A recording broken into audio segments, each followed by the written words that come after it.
बिस्मिल्लाहिर्रहमानिर्रहीम। अस्सलाम वालेकुम। आज मैं आपके साथ शेयर करूंगी बटर का देसी घी घर में कैसे बनाते हैं। बटर मैंने लिया है, आप कोई भी बटर ले सकते हैं जो आप इस्तेमाल करते हैं। आप छोटे छोटे पीसेस करके भी इसमें डाल सकते हैं, जल्दी मेल्ट हो जाएगा।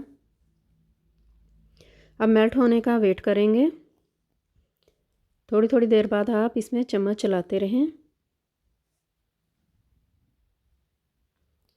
फ्लेम हमने हाई किया हुआ है।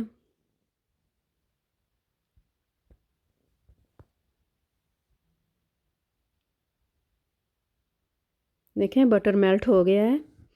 फ्लेम अब मीडियम कर लिया है। मीडियम फ्लेम पे इसको हम पकाएंगे, तो ज़्यादा नहीं पकाना, इसका कलर ना चेंज हो जाए, इस तरह का कलर रखना है। 7 से 8 मिनट्स के लिए इसको पकाया है। तो अब एक छाननी ली है, इसमें हम छान लेंगे।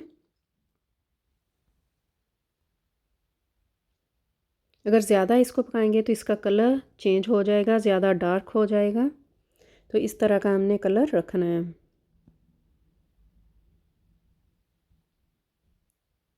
आपको मेरी रेसिपी पसंद आए तो लाइक शेयर सब्सक्राइब कर दें।